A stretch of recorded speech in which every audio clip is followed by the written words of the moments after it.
Hey everyone, Jan Davis Hutar here, Ravens guy, AFC Northerners, and I had an excellent opportunity to interview Ken McKusick, who is the film study for Russell Street Report. Amazing insights into the Ravens run game, all kinds of things, and you're going to hear this audio interview right now. I do want to apologize in advance, the audio quality isn't the best.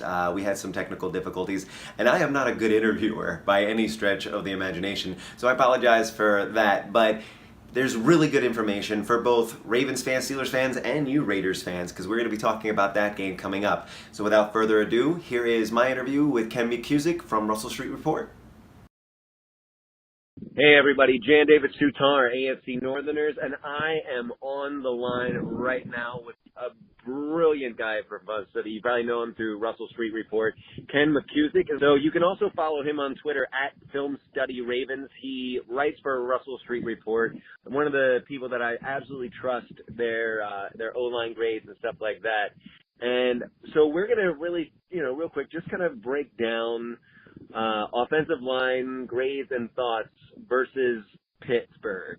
So let's start there. The thing I want to touch on first is I completely agree with you about Skura and Illuminor. Skura especially, just not very effective at all. I was really, really hoping for more out of him, and I think it's a big question mark now what we do at guard. I read your article, but for those fans of the show, people who watch the show may not know, what was your overall impression of the problems at guard? Well, obviously the loss of Marshall is very big for this team. A couple things about the grades this week. I think all of them, including Skura and Illuminor, unfortunately, were inflated by the fact that the Ravens had some garbage time at the end of this game where the Steelers laid off on them a little bit in terms of the blitz. And in fact, of the 53 dropbacks, the Steelers rushed 12 times. So it shouldn't be a situation that would create a ton of pressure events that would get charged to linemen, and it helped grades that were not that great anyway.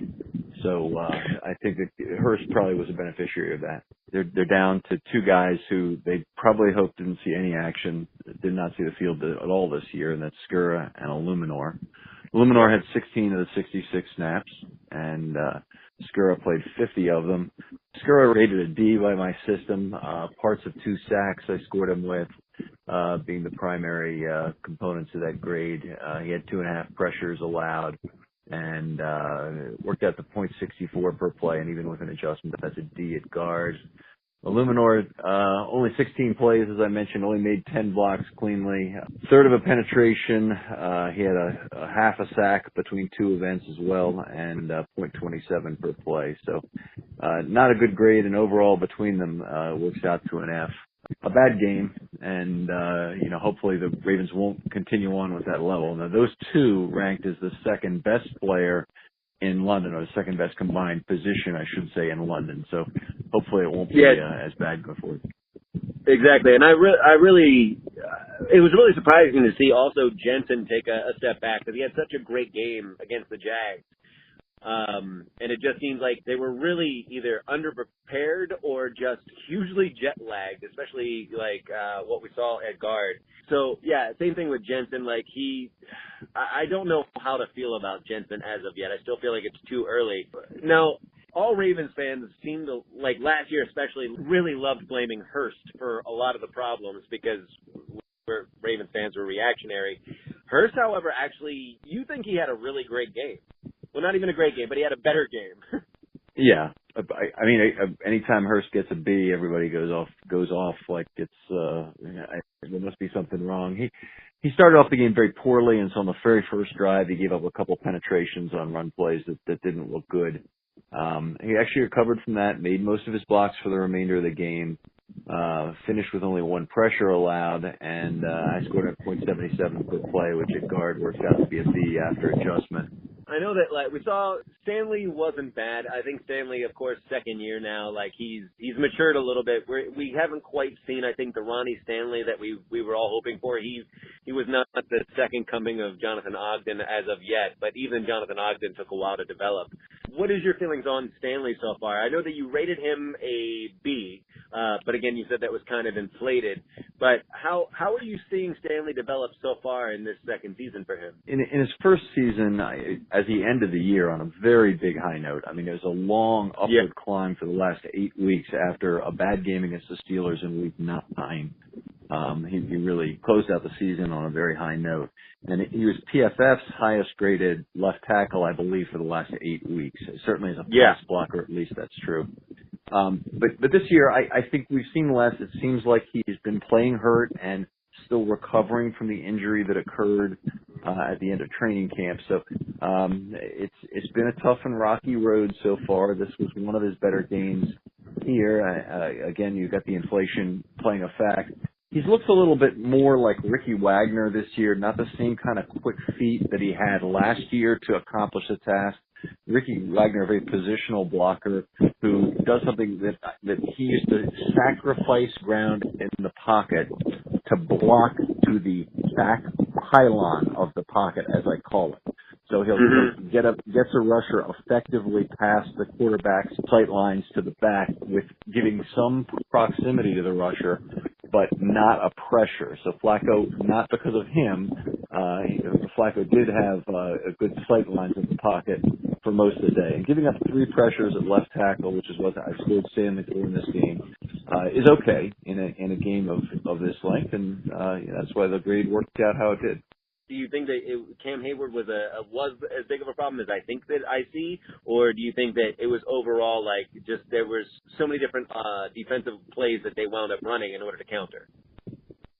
Hayward was very effective, but the entire line is very effective, and for much of the game, the Steelers ran what I consider to be kind of a Ryan blitz screen, and Ryan was very effective when he was with the Ravens of being a guy who would show 2 or 3 or 4 elements of deception per play, and those would include pre-snap movement, which was really not the Pittsburgh thing in this game, dropping 2 or more from the line of scrimmage, which we saw a lot, blitzing players who are not at the line of scrimmage, we saw that a lot, and stunts and twists, and we saw that a lot in this game. So even though they didn't rush numbers all the time, they rushed a lot of deceptive looks, and that gave the Ravens trouble. You mentioned bull rushes.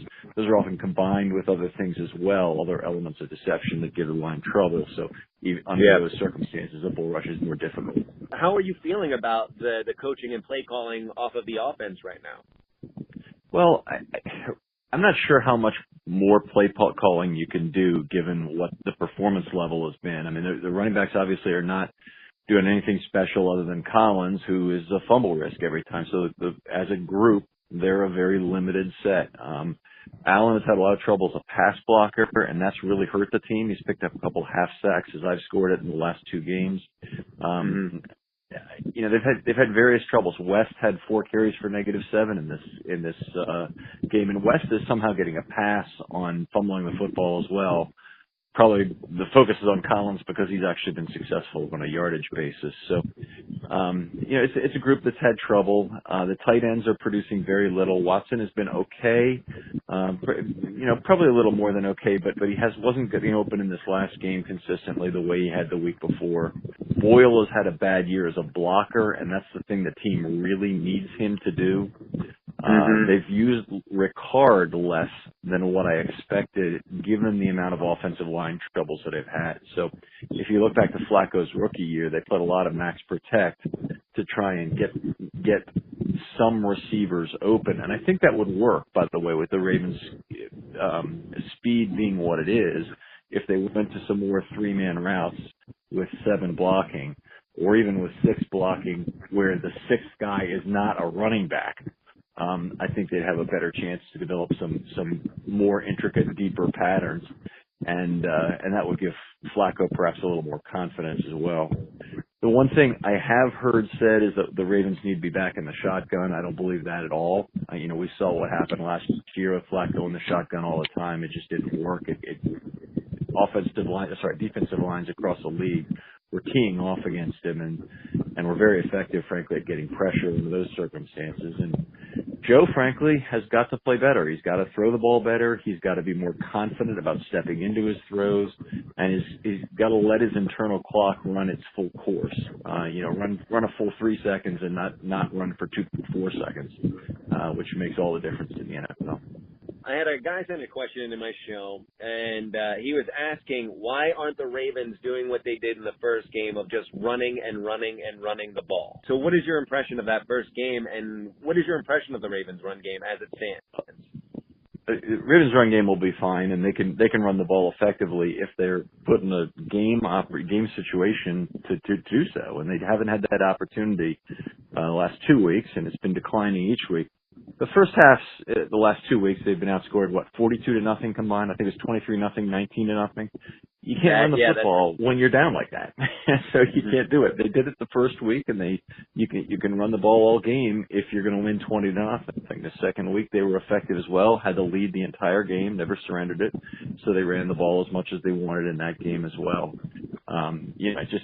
Game situation dictates whether or not you can run it. Right now, I feel like if the Ravens don't score first, they're going to have a lot of trouble playing defense, period, because there just has to be a little bit of pressure put on the opposing team to catch up that'll allow the Ravens defense to excel and generate turnovers and whatnot, and same thing to fuel the running game. So I think one thing I want to see in Oakland is that they'll score first in this game and hopefully be able to maintain that, allow their defense to do some of the things they're capable. Do you consider yourself more of an offensive guy or a defensive guy, or do you just love the whole thing? Oh, I much more enjoy defensive football, no doubt about it. I much more enjoy a defensive laugher, but I like good offensive line play as well, and that's why I score that. I think the Ravens' best key to win was, like I said, is to score first, give their defense a chance to stifle the opponent. That's a brilliant segue, because I do want to touch on Oakland real quick. Going into this game, do you think that this is a winnable game going into the Coliseum right after the Steelers loss? And two, if it is a winnable game, knowing that Flacco needs to step up, all the things you've just listed, and knowing what the Raiders bring to the table, because with Derek Carr out, you still have kind of Amari Cooper pretty much picking up most of the slack. I don't think Michael Crabtree is out for this game, if I remember correctly. You got Khalil Mack on defense as well. So do you think this is a winnable game? And if so, what do you think the keys to it are? Well, I mean, winnable game, certainly. It's DJ Manuel. He is perfectly capable of making plenty of mistakes to fuel the Ravens' win if you give him the chance to do so. Amari Cooper's had a lot of trouble this year. I don't know if you know it. 12 out of 30 or 12 out of 31 on targets to him this year. And that's playing exclusively with Carr, because we haven't seen any of Manuel yet. It's not like he's the weapon he was. I'm a little bit concerned about the Ravens secondary with the injuries reported back there to Jimmy Smith and Webb. So hopefully they'll be able to field a complete secondary that includes either Jalen Hill or Webb, and then there'll be Humphrey on the outside, I assume, replacing Smith if he can't go. If with their regular starting defense, I would presume that we'll see a very conservative pass rush, what I would call a Star Wars trash compactor pass rush. So with a mobile quarterback, you give him more time to get antsy in the pocket and drop more into coverage. And that gives you a better chance, I think, against a quarterback like that to defend him, because that's often something they don't want to see, is a lot of guys in coverage and extra risk that's attendant with that. One of the things you just touched on also is regarding the secondary. If our secondary is as banged up without Smith, etc., how much confidence do you have in our second string guys going into the secondary? I'm very confident in Marlon Humphrey. He's played extremely well in a limited number of snaps this year, so he deserves to start. Frankly, there's not room for him to start on this team. He's all three of the guys that are playing on the outside are aircraft carriers. You couldn't really move them inside effectively. Webb, who's played the worst of their cornerbacks, but still not terrible, is the best answer inside, but I think Jalen Hill can fill in for him if that has to be. We'll see if Hill is the same kind of player that he was in the preseason after his injury, because Hill had an amazing ability to track the football for a rookie. I mean, not that you never see that from a player coming out of college, but very exceptional in his ability to track the football. I'm excited to have that kid around next year and see what he does too. Yeah, and whenever you find a UDFA gem like that, and last year of course it was Michael Pierce, and this year Hill, and there have been others as well, Ricard and whatnot. But whenever you get one, it's like a free third or fourth round draft pick like that. That's terrific. I know that a lot of people were blaming edge players. They were saying that they weren't stepping up to the plate, but you had a different take. What was it? Well, yeah, you mentioned that, Jane, and the Steelers had a lot of runs on the edge. 12 runs total of 6 or more yards in the game, and 11 of those were on the edge. And a lot of that, the edge players did not play well, so that's not something you sugarcoat. But what was even worse was the Steelers were able to had free reign to pull in this game, and they were pulling one and often two players, tight end and a guard from the other side. So DeCastro made he wore out a path from right guard over to the left side for the whole game. That was bad, and what disrupts that is exactly what we feared from having Jeremy Zuda at center, was the fact that penetration by the defensive line been extremely disruptive to pulls. So that's especially a problem for the front side defender. So the guy who's playing defensive tackle on the side opposite the puller needs to get penetration, or defensive end on the side opposite the puller if it's from on the long side, needs to get penetration to help disrupt that pull, to either reroute that guard further outside or even trip him up and get a 2-for-1 block, if he can do that. There was none of that in the game. While Davis made 3 tackles, he didn't really get a lot of penetration. Pierce made 6 tackles. Great game tackling, a couple pass rush events, but he didn't get the penetration we needed to disrupt pulls, particularly from the tight end. In his case, is the one that he has the better chance to disrupt. So, from that perspective, it was a much broader, difficult game for the defense than to simply blame the edge players. I mean, from my perspective, how easy it felt like Le'Veon Bell was just able to cut through us. Like, he got more yards in the first half of the game than he had all season, and that was just against us. Right. Again, he and Connor had pretty good opportunities to run off the edge because they got this place blocked up very well, and that has to be disrupted primarily from the inside. You can't count on your linebackers to knife through every block on the outside, or your defensive backs to be quick enough to get by those blocks. They'll occasionally do it, but they need help. They need disruption on the inside to make things happen. So it's not like the edge players played really well. The edge players got blocked by tight ends a lot. Vance McDonald had a huge game, and that was very upsetting. You see a tight end block your edge setter on one side is bad, and you don't want to see that happen. Smith also, despite 3 quarterback hits in the game, also got blocked by the running back Watson once, one-on-one, and there's another tight end who blocked him. It might have been James, but I'm thinking it was somebody else. In any case, Mosley's big play, if you look at that from the on Game Pass and the end zone view, the all 22, Weddle got destroyed on the play by a wide receiver. I'm just destroyed, and I couldn't even see who it was. He flashes through the frame so quickly, but he got Mosley penetrated the backfield, took the guy down for a 4-yard loss, and meanwhile in the background, Weddle is just getting wiped out by a wide receiver, and that was the kind of blocking that was just very present for the Steelers, and they were connecting on a high percentage of their blocks in an uncontested fashion because of this lack of disruption inside. How do you think the Ravens defense stacks up against the Raiders in this? Well, it's an interesting matchup because the Ravens' strength is still on the defensive line, in part, and they need to make sure that that Raiders' offensive line doesn't steamroll them, get the run game started with a long drive, as it seems like has been happening each week, particularly against Pittsburgh. Obviously, we saw the longest drive in the league this year. Got to stay off the field, got to be able to get off the field and give the offense some opportunities to make ground and have the couple of first downs they can seem to get per drive be enough to win a field position battle. So that's the first thing, is they really need to neutralize that offensive line. The second is I think they really need to be patient in dealing with E.J. Manuel and what he can do in the passing game, because I don't think he's a real risk to throw a bunch of bombs and be all of a sudden hit on 3 straight 15-yard passes. I think he's the kind of guy who's going to try and make plays in the pocket And if you're patient and you sit back with 7 guys and 8 occasionally, you will have some opportunities to get interceptions against him. And every tip ball for this Ravens team is definitely an interception opportunity with the hands they now have displayed in the secondary. So, Ravens still have plenty of defensive assets. They can win this game. The Raiders can be had defensively, so I think it's possible the Ravens can get a lead against them. And I think on offense, the Raiders are frankly nothing special outside of their offensive line, which is still quite good.